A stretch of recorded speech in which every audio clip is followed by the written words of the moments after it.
নমস্কার। আগামী 28 তারিখ চন্দ্রগ্রহণ। যদিও এই চন্দ্রগ্রহণ ভারতবর্ষে দৃশ্যমান নয়, কিন্তু একটা জিনিস সবসময় মনে রাখা দরকার যে যখনই চন্দ্রগ্রহণ বা সূর্যগ্রহণ হয়, সেটা কোনো জায়গায় দৃশ্যমান হয়, কোনো জায়গায় দৃশ্যমান হয় না। সে দৃশ্যমান হলেই বাকি, না হলেই বাকি, সেই গ্রহণের যে প্রভাব তা কিন্তু 12টা রাশির উপরে যথেষ্টভাবেই কিন্তু পড়ে।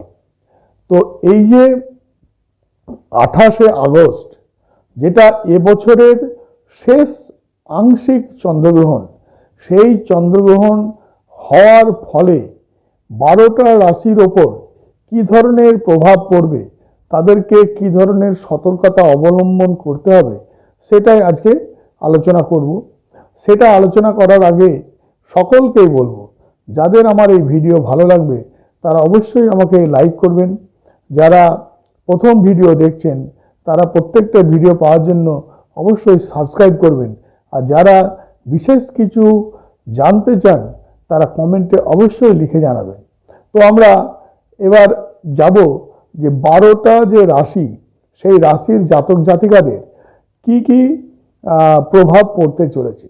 প্রথমেই দেখব মেষ রাশি। মেষ রাশির জাতক জাতিকাদের এই সময় বিনিয়োগ অর্থাৎ ইনভেস্টমেন্টের ব্যাপারে যথেষ্ট সতর্ক থাকা খুব দরকার।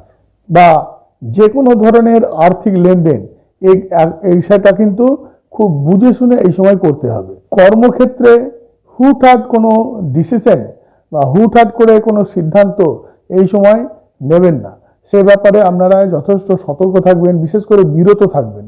আর নিজেদের আয়ের দিকটাকে সচল রাখতে হলে খরচের ব্যাপারটাকে লাগাম দেবেন, খরচটা বুঝে করবেন।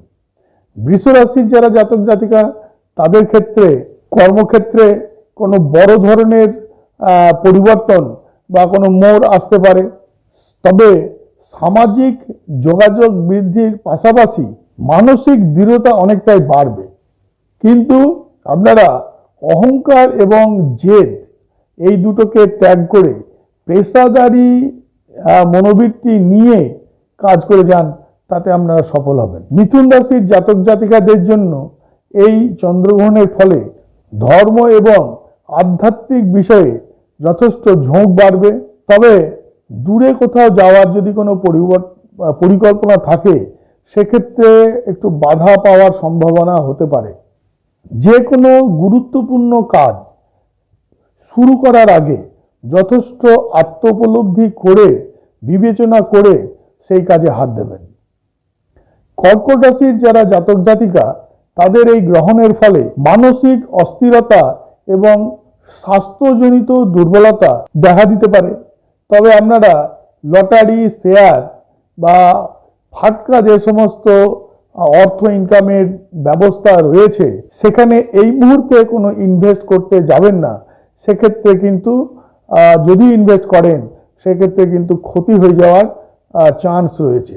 সিংহ রাশির জাতক জাতিকাদের এই চন্দ্রগ্রহণের ফলে জীবনসঙ্গী বা পার্টনারশিপ ব্যবসা যারা করেন, বিশেষ করে অংশীদারি ব্যবসা যারা করেন, সেই অংশীদারের সাথে এই সময় সম্পর্কের ক্ষেত্রে একটা ভুল বোঝাবুঝি বা মানসিক একটা দূরত্ব তৈরি হওয়ার সম্ভাবনা হতে পারে। আপনারা অহংকার ত্যাগ করে ধৈর্য বজায় রেখে আপনারা কিন্তু এই সময়টা কাটাবেন। কন্যা রাশির জাতক জাতিকাদের এই চন্দ্রগ্রহণের ফলে চাকরিজীবীদের কাজের চাপ বাড়বে, সহকর্মীদের সাথে মতবিরোধ হতে পারে। সেই ক্ষেত্রে বিশেষ কৌশল অবলম্বন করে আপনাদেরকে এই জিনিসটাকে মেনটেন করতে হবে। তবে দৈনন্দিন রুটিন, বিশেষ করে খাওয়া দাওয়ার ক্ষেত্রে বা শারীরিক ব্যাপারটা ঠিকঠাকভাবে যদি আপনারা না দেখেন, সেই ক্ষেত্রে কিন্তু শারীরিক একটু ত্রুটি আপনাদের হয়ে যাওয়ার একটা চান্স রয়েছে। তাড়াহুড়ো করে কোনো কাজ করবেন না, কৌশল অবলম্বন করে প্রত্যেকটা কাজ বিবেচনা করে এগিয়ে যাবেন। তুলা রাশির জাতক জাতিকাদের এই চন্দ্রগ্রহণের ফলে সামাজিক জীবনে এবং যোগাযোগের ক্ষেত্রে বিশেষ পরিবর্তন আসতে চলেছে। তবে শিক্ষার্থী যারা আছে তাদের এই সময় মনোযোগ একটু বিঘ্ন হতে পারে। সন্তানদের নিয়ে আপনাদের একটা চিন্তা তৈরি হতে পারে। বন্ধু বান্ধবের সাথে কোনো তর্কে জড়াবেন না, সেক্ষেত্রে ক্ষতি হওয়ার চান্স রয়েছে। বৃশ্চিক রাশির জাতক জাতিকা যারা, তাদের কেরিয়ারে একটা বড় পরিবর্তন, একটা টার্নিং পয়েন্ট এই চন্দ্রগ্রহণের ফলে ঘটতে চলেছে। নতুন কোনো কাজের বা নতুন চাকরির সুযোগ পেতে পারেন। তবে মায়ের স্বাস্থ্য নিয়ে যথেষ্ট যত্নবান হবেন। পারিবারিক শান্তি বিঘ্নিত হতে পারে। আকস্মিকভাবে যে সমস্ত সুযোগগুলো এই সময় আসবে সেগুলোকে কাজে লাগালে আপনারা লাভবান হবেন। ধনুরাশির জাতক জাতিকা কর্মক্ষেত্রে আত্মবিশ্বাস বাড়বে, সাহস যথেষ্ট এই সময় আপনাদের বেড়ে যাবে। তবে ভাই বোনদের সাথে ছোটখাটো বিষয় নিয়ে বিবাদে জড়াবেন না, বিবাদ এড়িয়ে চলার চেষ্টা করবেন। বিশেষ করে নিজেদের কথাবার্তার মধ্যে নিয়ন্ত্রণ রাখার চেষ্টা করবেন, তাহলে আপনাদের ভালো হবে। মকর রাশির জাতক জাতিকাদের এই সময় খরচের ব্যাপারটা একটু কেয়ারফুল থাকতে হবে। তাছাড়া হঠাৎ করে নিজের ইচ্ছার বিরুদ্ধে অনেক খরচা হয়ে যাওয়ার একটা চান্স এই সময় রয়েছে। বিশেষ করে এই যে আর্থিক ক্ষতি, অনেক সময় সঞ্চিত অর্থও আপনাদের ক্ষতি হয়ে যেতে পারে। কথাবার্তার মধ্যে রূঢ়তা আসতে পারে, সেটাকে এড়িয়ে চলার চেষ্টা করবেন। পরিবারে আপনাদের কথাবার্তার জন্য পরিবারে কোনো সমস্যা তৈরি হতে পারে, সেই ব্যাপারে যথেষ্ট কেয়ারফুল থাকার চেষ্টা করবেন। টাকা ধার দেওয়া বা টাকা ধার নেওয়া, এই সময় সেই কাজ থেকে বিরত থাকার চেষ্টা করবেন। কুম্ভ রাশিতেই এই সময় চন্দ্র থাকবে যখন চন্দ্রগ্রহণ ঘটবে। কুম্ভ রাশিতে এবং শতভিষা নক্ষত্রে চন্দ্র থাকবে। তো কুম্ভ রাশির যারা জাতক জাতিকা, তাদের মানসিক অস্থিরতা যথেষ্ট বৃদ্ধি পাওয়ার একটা চান্স রয়েছে। বিভ্রান্তি বা সিদ্ধান্তহীনতা হঠাৎ করে ঘটতে পারে। নিজেদের উপরে আত্মবিশ্বাসের অভাবও আসতে পারে।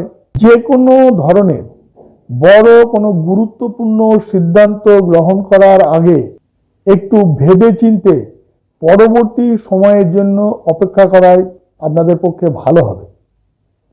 মীন রাশির জাতক জাতিকাদের আকস্মিক এবং অনাকাঙ্ক্ষিত খরচ হঠাৎ করে আসতে পারে। অতিরিক্ত চিন্তা ভাবনা বা নেতিবাচক ভাবনার কারণে আপনাদের ঘুমের ব্যাঘাত ঘটতে পারে। নিজেদেরকে শান্ত রাখতে এই সময় একটু মেডিটেশন বা ধ্যান করলে আপনাদের সেটা উপকারে লাগবে। তবে আপনারা আবেগের বশে কোনো সিদ্ধান্তে এই সময় যাবেন না। তো আমরা আলোচনা করলাম যে আগামী যে 28শে আগস্ট যখন চন্দ্র কুম্ভ রাশিতে এবং শতভিষা নক্ষত্রে থাকবে, সেই সময় চন্দ্রগ্রহণ ঘটতে চলেছে।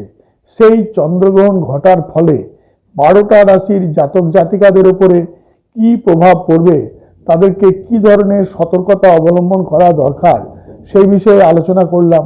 তবে এখানে মনে রাখা দরকার, বিশেষ করে কর্কট, সিংহ, মকর, কুম্ভ এবং মীন এই রাশির যারা জাতক জাতিকা, তাদের কিন্তু একটু বিশেষ সতর্কতা অবলম্বন করা খুব প্রয়োজন রয়েছে।